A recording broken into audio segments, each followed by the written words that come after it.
அனைவருக்கும் வணக்கம். அம்மா அகாடமி சேனல் சார்பாக உங்களை வரவேற்பதில் நாங்கள் மிக்க மகிழ்ச்சி அடைகிறோம்.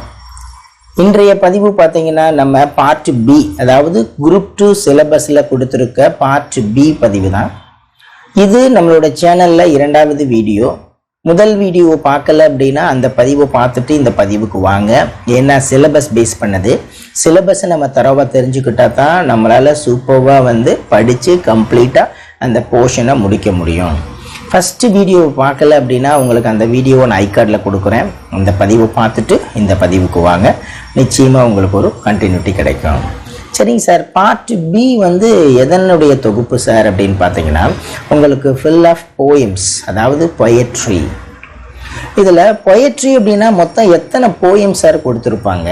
ஏன்னா கவிதைகளின் தொகுப்பு பேர் தான் பொயட்ரின்னு சொல்லுவோம்.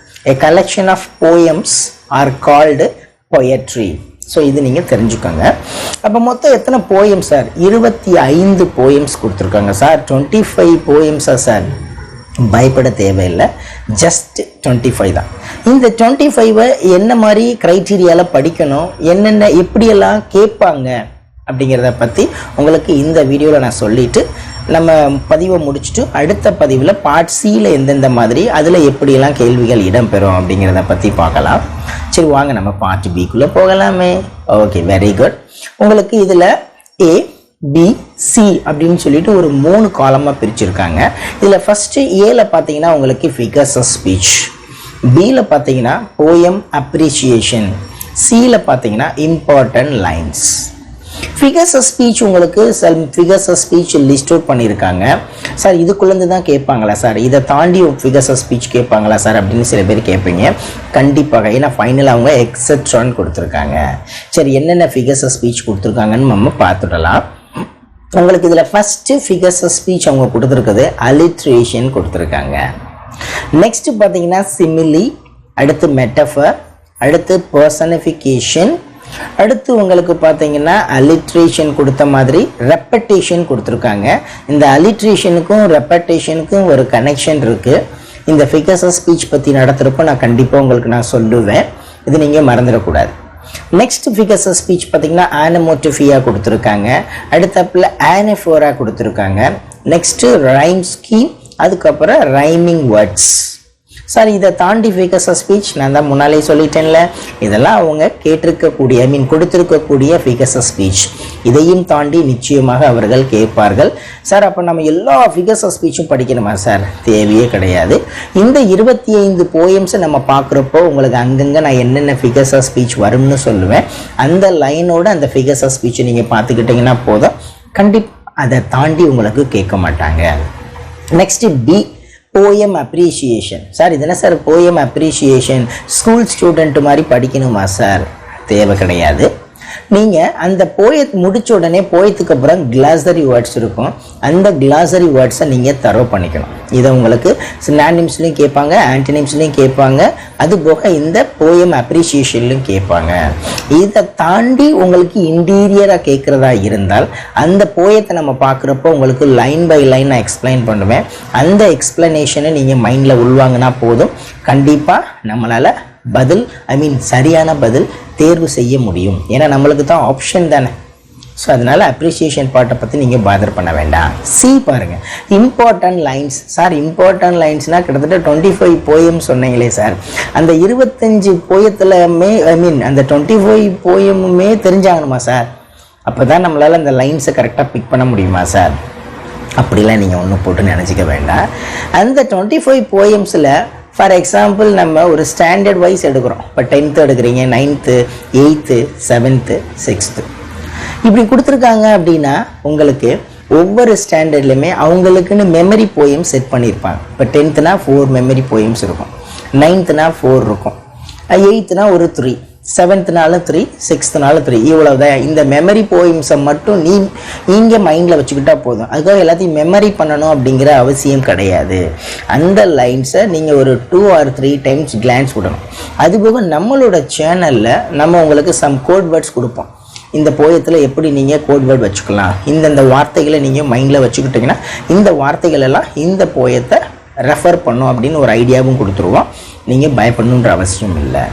சரி வாங்க நம்ம அந்த 25 போயம்ஸ் என்னென்ன, அந்த 25 போயம்ஸும் எழுதினவர்கள் யார் யார் அப்படிங்கிறத பற்றி பார்க்கலாம். சார் இதிலிருந்து நம்மளுக்கு கேள்வி இடம்பெறுமா சார்? போயம் அண்டு பொயட் கண்டிப்பாக, ஏன்னா சிலபஸில் மென்ஷன் பண்ணியிருக்காங்க.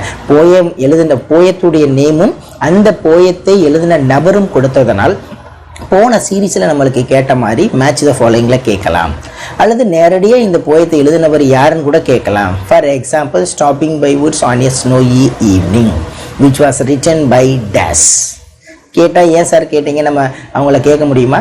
சிலபஸில் மென்ஷன் பண்ணியிருக்காங்க. இந்த 25 போயம்ஸும் நீங்கள் ஒரு 5-5 மைண்டில் ஏற்றுனீங்க அப்படின்னாலே கண்டிப்பாக செட் ஆகிடும். வாங்க நம்ம 1 by 1 பார்க்கலாம், ஏன்னா நம்மளுக்கு டைம் இல்லை. ஃபஸ்ட்டு போயம் பார்த்தீங்கன்னா life, written by Henry Van Dyke. Second poem, I Am Every Woman, written by Rocky Nariani Strait. Third poem, The Secret of the Machines, written by Rudyard Kipling. Fourth poem, The Ant and the Cricket, adapted from Aesop's Fables. இது poetுடைய name இல்லை, ஒரு கதை. அந்த கதையிலிருந்து எடுக்கப்பட்ட கவிதை வடிவிலான தொகுப்பு. ஃபிஃப்த் போயம் பார்த்தீங்கன்னா no men are foreign, written by saint James Falconer கிரிகப்.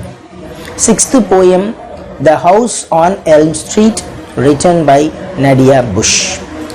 டோட்டலாக 6 போயம்ஸ் பார்த்துருக்கோம். இந்த 6 கவிதைகளுமே எந்த ஸ்டாண்டர்டில் இருக்குதுன்னு பார்த்தீங்கன்னா 10ஆம் வகுப்பு அப்படிங்கிற புத்தகத்தில் இருக்கக்கூடியதான் இந்த போயம்கள். அப்போ 10ஆம் வகுப்பில் மெமரி போயம்ஸ் 4ன்னு சொன்னீங்களே சார், அது என்னென்ன சார்? பாருங்கள், ஃபஸ்ட்டு போயமான லைஃபு, செகண்ட் போயமான I am every woman, third போயமான the secret of the machine. Sir what about the final one sir? நான் கொடுத்த அந்த 5வது போயமான நோ மென் ஆர் ஃபாரின். இந்த 4 போயங்களுமே நம்மளுக்கு மெமரி போயமாக கொடுத்துருக்காங்க. கண்டிப்பாக நம்மளும் அந்த 4 போயங்களினுடைய வரிகளை பற்றி தெரிந்து இருக்க வேண்டும். நெக்ஸ்ட், அப்போ 7th போயம் என்ன sir? Stopping by woods on a snowy evening, written by Robert Frost. 8th poem a poison tree, written by William Blake. 9th poem on killing a tree, written by Gieve Patel. 10th poem the spider and the fly, written by Mary Botham Howitt. 11th poem The River, written by Caroline Ann Bowles. 12th poem The Comet, written by Norman Littleford. 13th poem The Stick Together Families, written by Edgar Albert Guest. So up to நம்ம from 7th போயத்திலிருந்து 13th poem வரையும் பார்த்துருப்போம். அந்த பார்த்த அனைத்து போயங்களுமே 9ஆம் வகுப்பு தரத்தில் கொடுக்கப்பட்டது.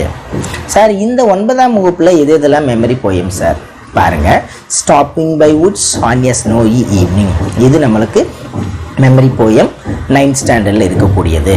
Next on killing a tree, இதுவும் நம்மளுக்கு ஒரு மெமரி போயம் 9th ஸ்டாண்டர்டில் இருக்கக்கூடியது. நெக்ஸ்ட்டு த ரிவர், இதுவும் ஒரு memory poem from 9th standard.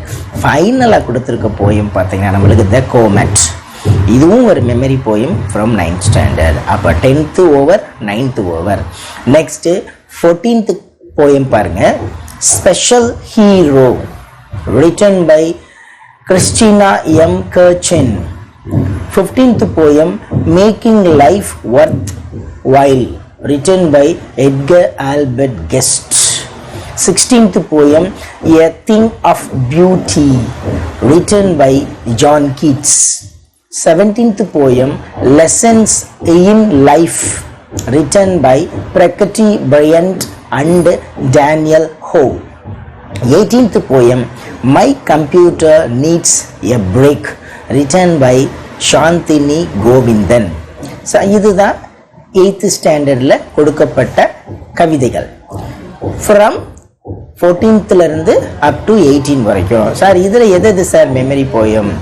Special hero அப்படிங்கிறது memory poem, making life worth while அப்படிங்கிறது memory poem, next a thing of beauty அப்படிங்கிறது மெமரி போயம், ஃபைனலாக இருக்கக்கூடிய லெசன்ஸ் இன் லைஃப். ஸோ நம்மளுக்கு 8ஆம் வகுப்பு தரத்திலும் கிட்டத்தட்ட 4 மெமரி போயம்ஸ் கொடுத்துருக்காங்க. நான் உங்களுக்கு 3ன்னு முன்னால் சொன்னேன், 4. அப்போ 10ஆம் வகுப்பு 4, 9ஆம் வகுப்பு 4 மற்றும் 8ஆம் வகுப்பு 4 ஆக மொத்தம் 12 போயம்ஸ். இனி நம்மளுக்கு பேலன்ஸ் இருக்குது 7ஆம் வகுப்பு மற்றும் 6ஆம் வகுப்பு. Next 19th poem Your Space written by David Batts. 20வது poem Sea Fever written by John Masefield. Next 21 Courage written by Edgar Albert Guest. இந்த 3 போயமும் பார்த்தீங்கன்னா உங்களுக்கு 7th ஸ்டாண்டர்ட்லேருந்து கொடுத்துருக்காங்க. நெக்ஸ்ட் 22வது போயம் the 22 போயம் பார்த்தீங்கன்னா Team Work written by Edgar Albert Guest. 23 From a Railway Carriage written by Robert Louis Stevenson. 24th poem Indian Seasons written by Nisha Divan. Last poem அதாவது 25வது poem A Tragic Story written by William Makepeace Thackeray. இந்த போயம்கள் பார்த்தீங்கன்னா from 22லேருந்து 25, 22, 23, 24 and 25 இந்த 4 போயம்களுமே பார்த்தீங்கன்னா நம்மளுக்கு 6ஆம் வகுப்புலேருந்து கேட்டிருக்காங்க. இதில் நம்மளுக்கு எது மெமரி போயம் அப்படின்னு பார்த்தீங்கன்னா ஃப்ரம் எ ரயில்வே கேரியேஜ் அப்படிங்கிறது மெமரி போயம், அடுத்து இந்தியன் சீசன்ஸ் அப்படிங்கிறது மெமரி போயம். ஸோ இதோட நம்மளுக்கு இந்த போயம்ஸ்க்கான பதிவு நிறைவு பெறுது. கண்டிப்பாக நம்மளோட வீடியோ பதிவு உங்களுக்கு பிடிச்சிருக்கும்னு நினைக்கிறேன். உங்களோட நண்பர்களுக்கும் ரெக்கமெண்ட் பண்ணுங்கள். யாரெல்லாம் டிஎன்பிஎஸ்சி குரூப் 2 ஜென்ரல் இங்கிலீஷ் படிக்கிறாங்களோ அவர்களுக்கு ரெக்கமெண்ட் பண்ணுங்கள். அதுபோக இலக்கணம் தொடர்பாக, ஆங்கில இலக்கணம் தொடர்பாக நம்மளோட சேனலில் அடுத்தடுத்து வீடியோக்கள் நாங்கள் கொடுக்க போகிறோம். டெட் எழுதக்கூடிய மாணவர்களாக இருக்கட்டும் அல்லது ஜென்ரல் இங்கிலீஷ் நீங்கள் எழுத போட்டித் தேர்வில் ஜென்ரல் இங்கிலீஷ் அப்படிங்கிற ஒரு கான்செப்ட் ஒரு க்ரைட்டீரியா இருக்குது அப்படின்னா நம்ம சேனலை நீங்கள் வாட்ச் பண்ணுங்கள். கண்டிப்பாக உங்களுக்கு 100% ஒரு செக்யூர் கிடைக்கும் from general English part. So thank you for watching our channel. Do subscribe and recommend our video to your fellows. Thank you guys once again.